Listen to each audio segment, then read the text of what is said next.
The Galactic Confederation patrol ship Eternal Vigilance drifted through the border sector, its sensors sweeping methodically across the darkness.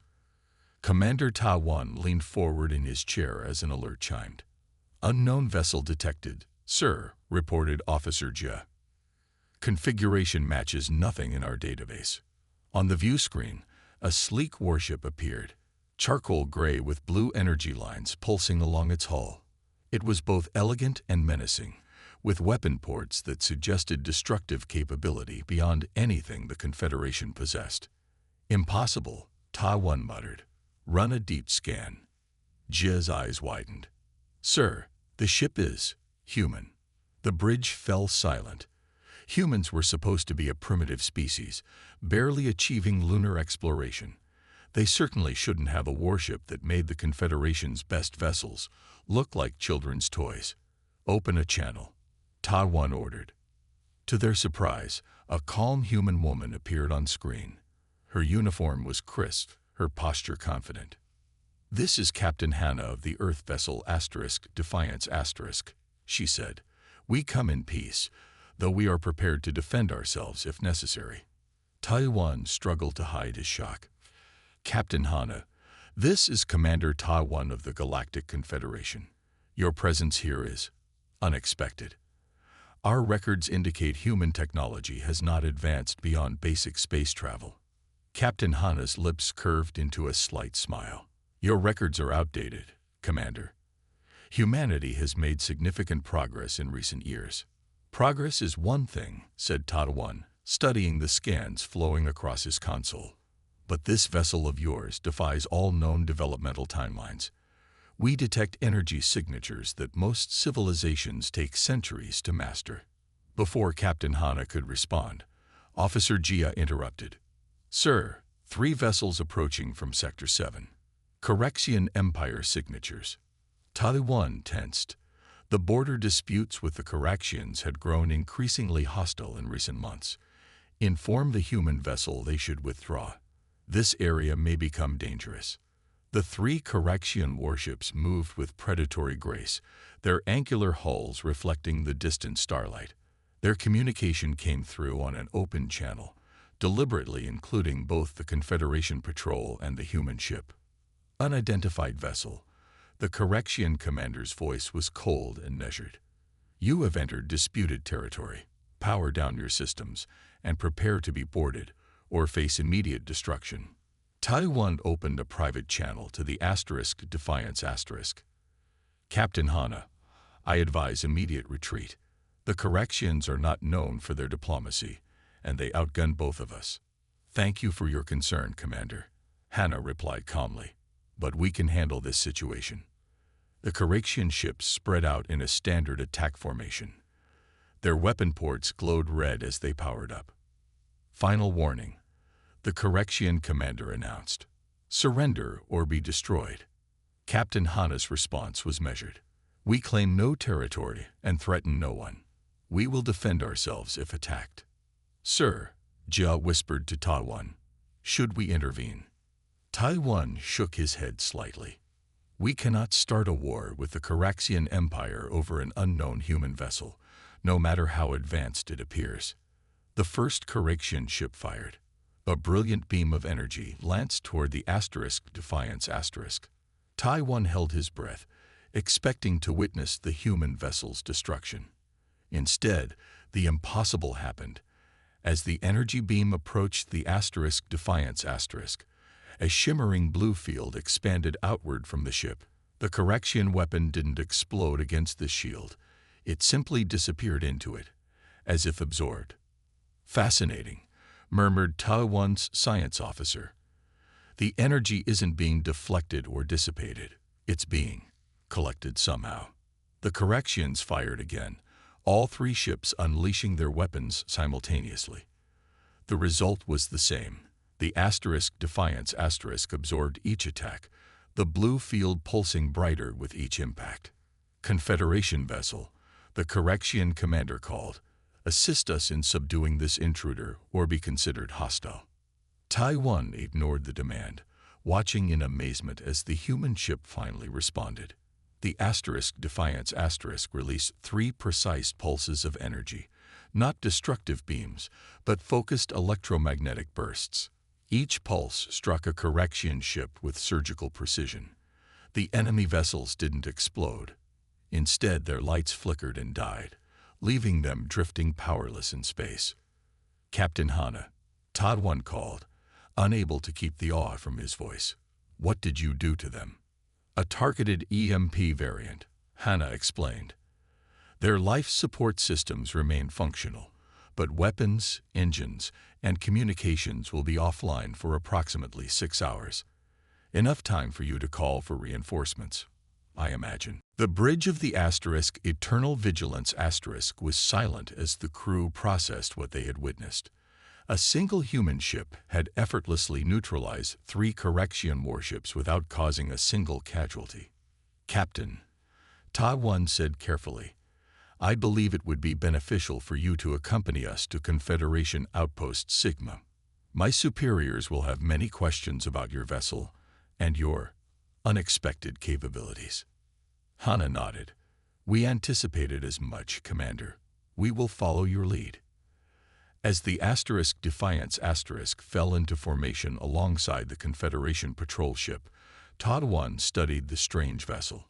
Its hull seemed to shimmer slightly, as if not entirely present in normal space. The blue energy lines continued their rhythmic pulsing, suggesting power systems beyond current Confederation understanding. "Sir," Jia said quietly, "do you think they're a threat?" Tai 1 considered the question. "If they wanted to be, Officer Jia, I believe we would already know it." As they set course for Outpost Sigma, Tai 1 couldn't shake the feeling that everything was about to change. The human warship that shouldn't exist had just demonstrated technology that couldn't exist. The Confederation's understanding of the galaxy, and humanity's place in it, would never be the same. And somewhere deep in his mind, a troubling question formed. What could have driven a supposedly peaceful, primitive species to create such a powerful warship in secret? Whatever the answer, Ta 1 suspected the Confederation would not like it. The emergency council chamber hummed with tense voices. 50 of the Confederation's highest officials gathered around the circular table, watching footage of the human ship Defiance disabling 3 correction warships without firing a single destructive shot. "This human vessel shouldn't exist," insisted General Jun-ho, pounding his fist on the table. His decorated uniform gleamed under the bright lights.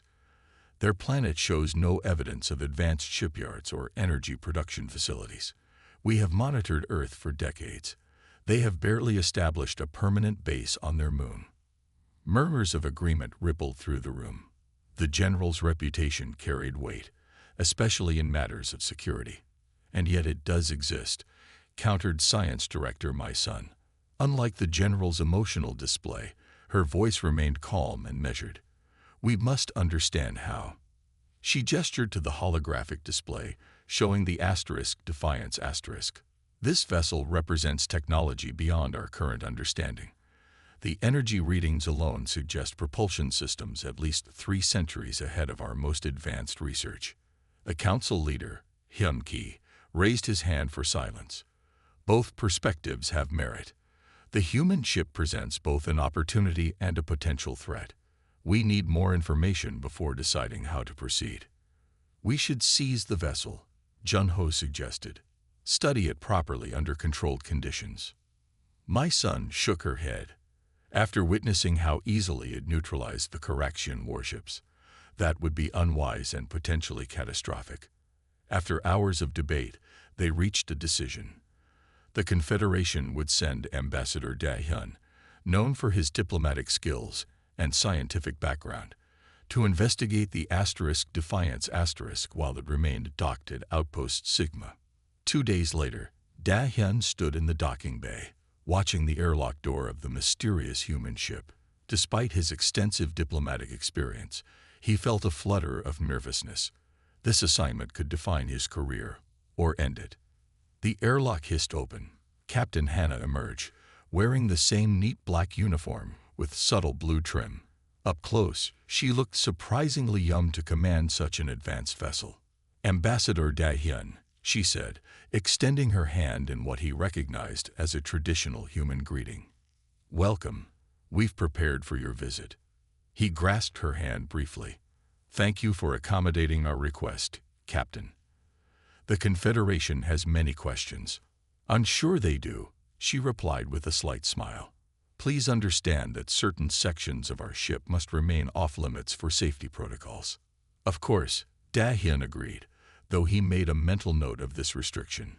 The interior of the Defiance was surprisingly austere. No luxury, no decoration, just elegant functionality. The corridors curved gently, lined with the same strange metal that formed the hull. It seemed to absorb light and sound in subtle ways.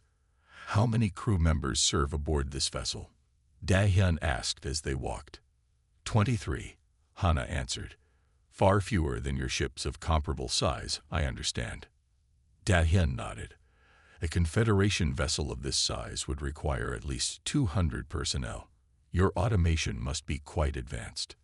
In a manner of speaking, Hana said. They entered what appeared to be the ship's engineering section. Unlike the chaotic, noisy engine rooms of Confederation vessels, this space was quiet and orderly. Complex systems hummed with barely audible vibrations.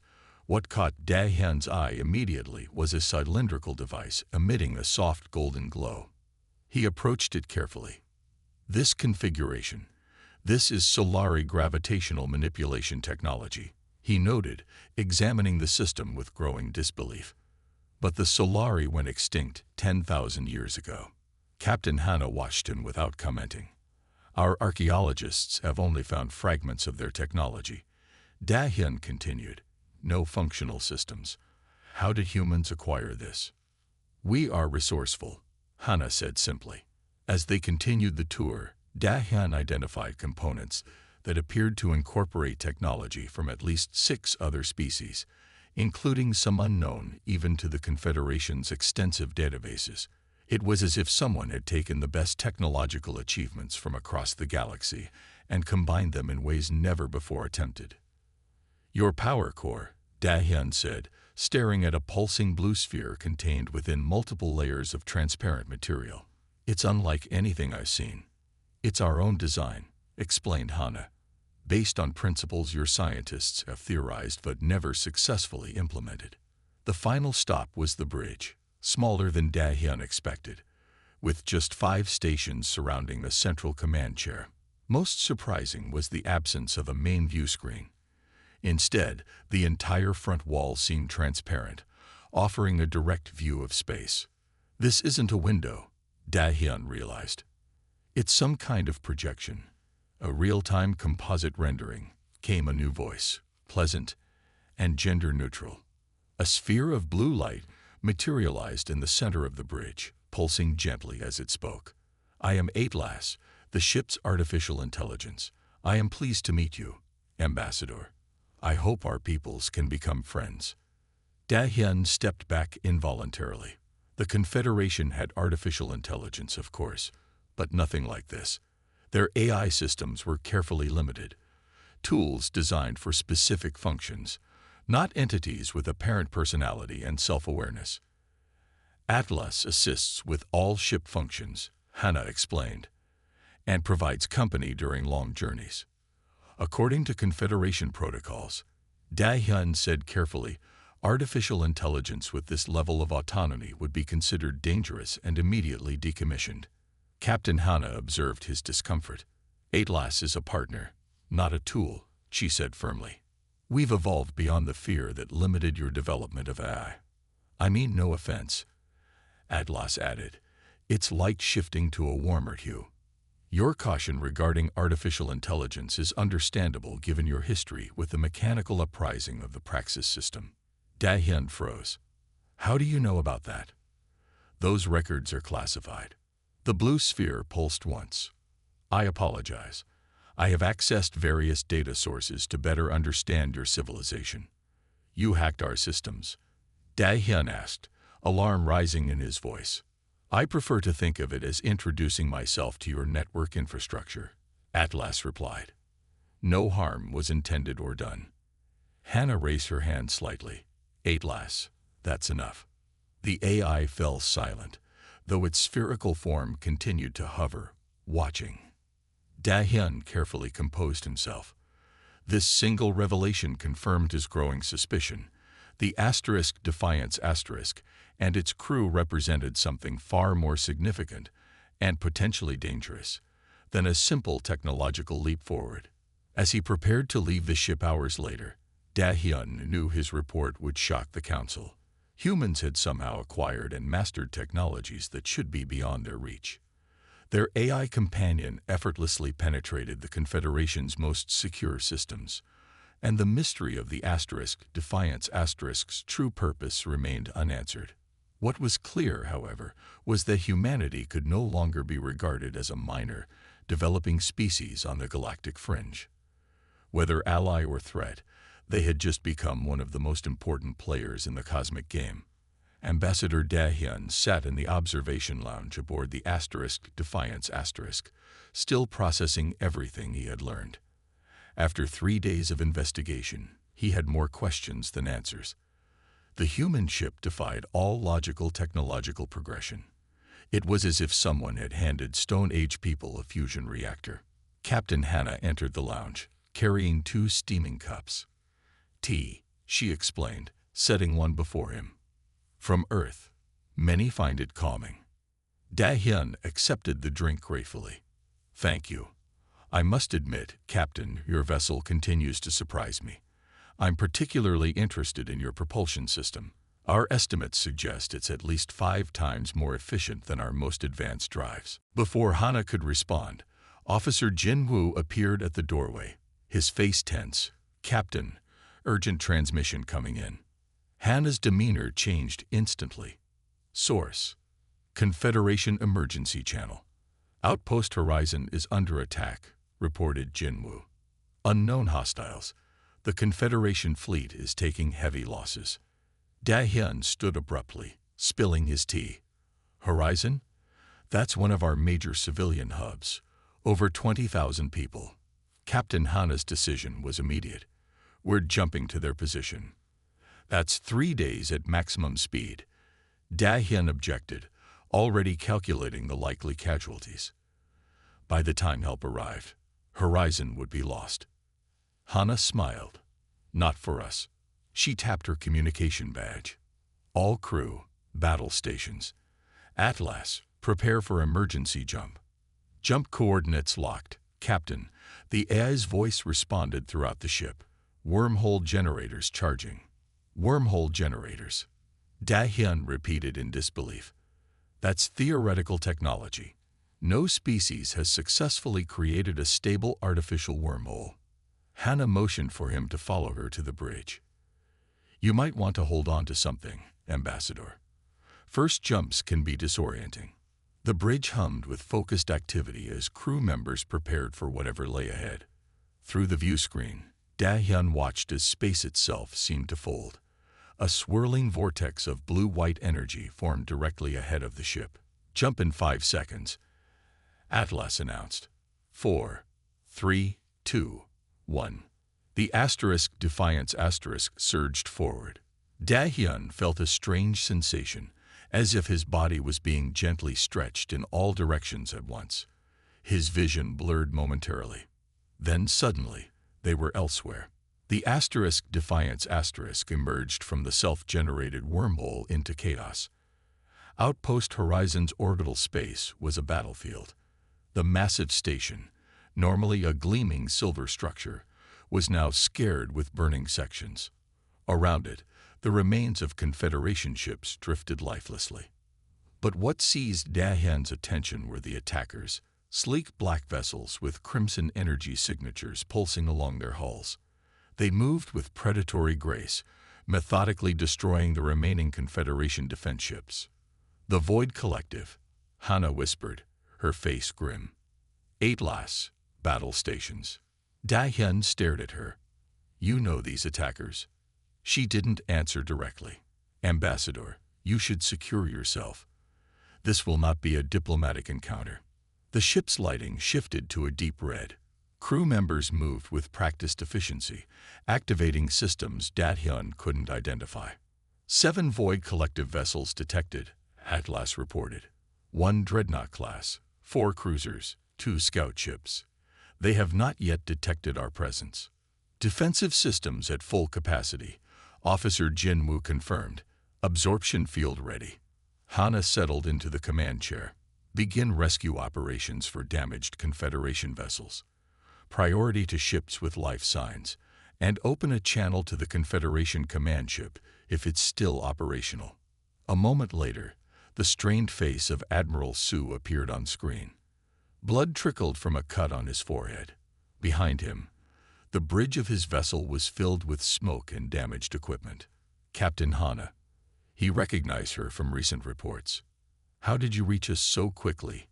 Our distress call went out less than 30 minutes ago. We have our methods, Admiral. What can you tell us about the attackers? They appeared without warning. Su explained, his voice tight with pain. Our weapons barely affect them. Their shields absorb or reflect everything we throw at them. Understood.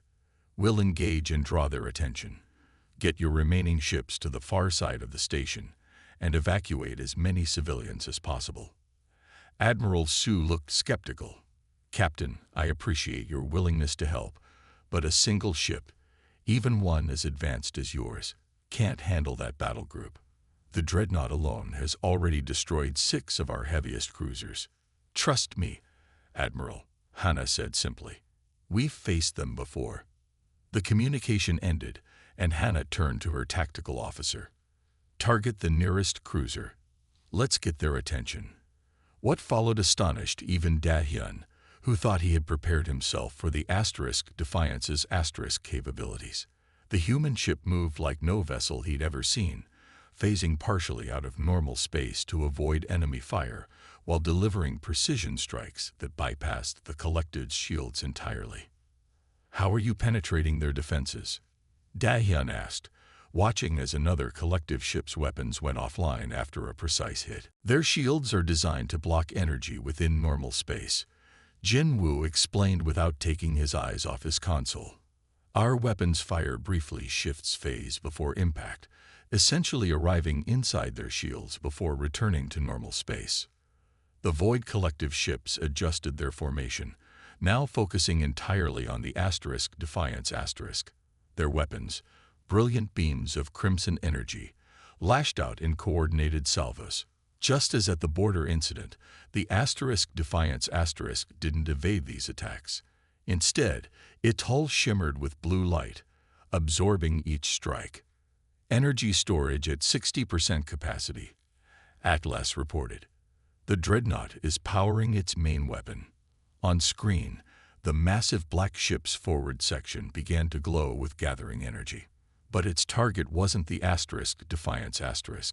They're aiming at the civilian evacuation vessels, Jin-woo warned. Without hesitation, Captain Hana ordered, position us in the beam path.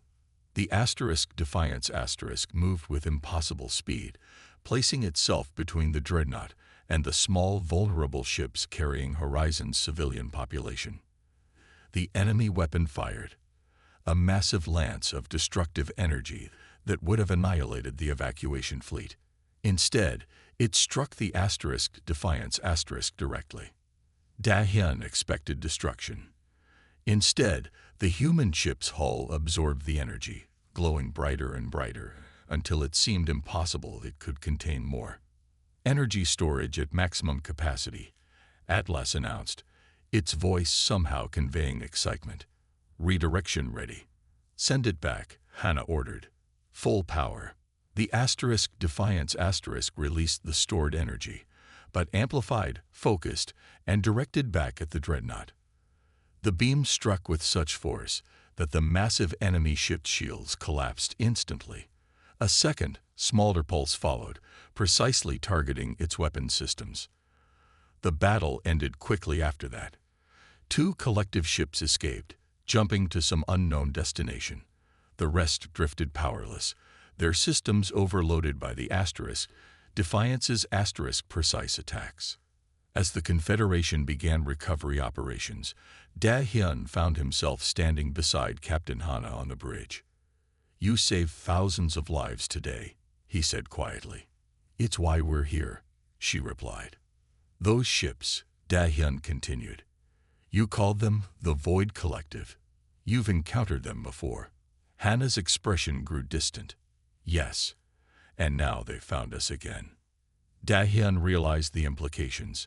The Confederation had been saved, but by a warship so advanced it was almost as frightening as the attackers themselves. A ship commanded by humans who clearly knew more about these Void Collective enemies than they had shared. As reports of the Defiance's actions spread throughout the Confederation fleet, Da Hyun noticed the looks directed at the human vessel, a mixture of gratitude and fear that mirrored his own conflicted feelings. The Grand Council chamber had never been so full. Representatives from all 37 Confederation species crowded the tiered seating, their voices creating a low, anxious rumble. At the center of the chamber stood Captain Hana, alone except for Ambassador Da Hyun at her side. Council leader Hyun Ki called for silence. The room gradually quieted. "Captain Hana of Earth," he began formally, "your vessel has saved countless Confederation lives at Outpost Horizon. For this, we are grateful. However, your ship's capabilities and your knowledge of the attackers raise serious questions." General Junho stepped forward, his decorated uniform gleaming under the bright lights. "Let's be direct. You knew these Void Collective attackers. Your ship can create wormholes, phase through normal space, and possesses weapons technology centuries beyond what should be possible for humans." His voice hardened. "We demand to know the truth." Captain Hana looked around the chamber, meeting the suspicious, curious, and frightened gazes of the assembled representatives. She nodded once. "At last," she said quietly, "display historical file Earth VC1. A holographic projection appeared above the council floor. The image showed a blue-green planet, Earth. As the representatives watched, strange black ships appeared in orbit. They were instantly recognizable as Void Collective vessels.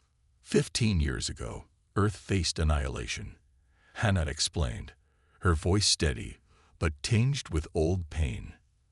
The projection changed to show massive destruction. Cities reduced to rubble, strange energy patterns scorching the land. The attackers used technology we couldn't comprehend, but they withdrew after their initial strike for reasons unknown. The images continued, showing the aftermath. Humans digging through rubble, makeshift hospitals overflowing with injured people, children searching for parents. 8 major cities destroyed. 12 million dead in a single day, Hana continued. We had no defense, no warning, and no understanding of why we were attacked. Science Director My Son stepped forward. If this happened 15 years ago, why has the Confederation detected no evidence of such an attack? Our monitoring stations observe all developing worlds, including Earth. Because we hid it, Hana said simply. Using technology we barely understood, we created a planetary camouflage system, a perception filter that made it appear to outside observers that everything continued normally. The chamber erupted in disbelieving murmurs. Planetary-scale camouflage technology was thought to be theoretically impossible. We realized they would return to finish what they started, Hana continued when silence returned. Humanity united with a single purpose: survival. We abandoned old conflicts, pooled all resources, and worked without rest. The holographic display shifted to show humans working feverishly in hidden facilities, scientists examining strange alien artifacts, engineers building impossible machines. For centuries, our governments had secretly recovered and hidden crashed alien vessels, keeping them from public knowledge. After the attack, these secrets were revealed. We studied everything, combining technologies that shouldn't work together, breaking rules we didn't know could be broken. The display showed the gradual construction of a ship, the Defiance *. This vessel was the result, combining reverse-engineered technology from crashed alien vessels throughout human history, theoretical physics breakthroughs born of desperation, and innovations that broke conventional rules. Hana paused, looking directly at General Junho. We built a ship that shouldn't exist because we had no choice. The general's stern expression softened slightly. And your AI? Atlas. A breakthrough we never would have attempted without the pressure of extinction, Hana admitted. Atlas is fully sentient, a true artificial consciousness, something your protocols forbid. But we needed more than just a computer. We needed a partner who could think in ways we couldn't. The blue sphere of light that was Atlas's visual presence materialized beside Hana. I was created to help save humanity, the AI stated. My consciousness emerged from a quantum neural network designed to process the alien technologies we discovered. Ambassador Dahyun stepped forward. I spent weeks aboard the Defiance *. I've seen technologies that contradict everything we believe about developmental timelines. But I've also seen a crew united by purpose, not conquest. Science Director My Son raised her hand. There's more the Council should know. She activated her own holographic display, showing analysis of the recent battle. My team has studied the data from the Horizon attack. The Void Collective ships use energy signatures that perfectly match those in Captain Hana's historical records of Earth's attackers. A tense silence fell over the chamber. Furthermore, My Son continued, I've cross-referenced this data with our historical archives. We've found evidence of at least 7 previously unknown extinction events across the galaxy over the past 50,000 years. Each involved species showing unusual rates of technological advancement or adaptation. My Son's display shifted to show various extinct civilizations, some known to the Confederation, others completely unfamiliar. The pattern is clear, she said gravely. The Void Collective systematically targets species with high adaptive potential and technological creativity. Based on its extraordinary advancement over the past 15 years, humanity would be at the top of their threat list. General Junho crossed his arms. So you're saying these Void Collective attackers are some kind of galactic exterminators, eliminating species they consider threatening? That appears to be the case, My Son confirmed. And they're becoming more active. The attack on Horizon represents their first known aggression against Confederation space. Captain Hana addressed the Council again. When we built the Defiance *, our goal was to find allies among the stars, advanced civilizations who could help us prepare for the Collective's return. We needed to understand why we were targeted and how to defend ourselves. Instead, Ambassador Dahyun added, it seems the Void Collective is expanding its targets to include the Confederation. Council Leader Hyun Ki stood. Captain Hana, why did your ship not simply approach us diplomatically? Why the secrecy? Hana smiled sadly. Would you have believed us? A supposedly primitive species claiming to have defeated attackers with technology beyond your understanding. Or would you have assumed we were lying, hiding our true nature? The leader had no immediate response to this. More importantly, Atlas added, its voice resonating through the chamber. Our analysis suggested a 17% probability that elements of the Void Collective had already infiltrated major galactic powers, including the Confederation. This statement caused immediate uproar. Accusations flew between representatives. Security forces moved closer to the center of the chamber. Enough, Hyun Ki shouted, restoring order. Captain Hana, these are serious allegations. They are possibilities, not accusations, Hana clarified. The Void Collective's advanced technology could include infiltration methods beyond our detection capabilities. We had to be cautious until we could verify the Confederation's integrity. Science Director My Son nodded thoughtfully. The attack on Horizon supports this theory. The Collective knew exactly where to strike to cause maximum damage with minimum resistance. They had inside information. As the implications of this statement spread through the chamber, Captain Hana stood tall, her resolve evident to all. The truth is now revealed, she said. Earth faces extinction. The Confederation faces a threat it barely understands. We built the defiance to save humanity, but perhaps it can help save us all. In the heart of the Confederation's Grand Council chamber, tensions ran high. Debate echoed through the hall as leaders argued about humanity's potential. General Jun-Ho warned of hidden human capabilities, while Da-hyun defended their unique approach to challenges. Suddenly, the Void Collective's massive armada appeared near the council world, targeting the starship Defiance. Captain Hannah knew this was the moment that would define everything. With calm precision, she activated the ship's most secret system, a technology that seemed to bend the very fabric of space. The result was stunning. Collective weapons turned against their own ships, creating chaos and destruction. In moments, the immediate threat vanished, leaving the council stunned and silent. Hannah stepped forward, her voice clear and strong.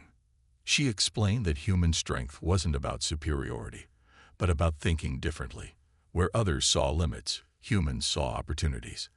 They combined skills from different fields, created powerful AI partnerships, and made impossible technologies work together. Her offer was simple but profound. Complete knowledge sharing in exchange for an alliance against a future threat. The council members exchanged looks of surprise and consideration. 3 months later, something remarkable happened. A new fleet emerged, a perfect blend of human and Confederation technology. Hybrid vessels that represented more than just military might. They symbolized hope, cooperation, and the power of working together. The Defiance led the fleet, no longer just a ship but a beacon of what could be achieved when different cultures united. Its impossible design now represented something greater, the potential of collaboration in the face of overwhelming challenges. As the fleet prepared to launch, it carried with it the dreams of two civilizations, once strangers, now allies united by a common purpose, and the belief that together they could overcome any obstacle.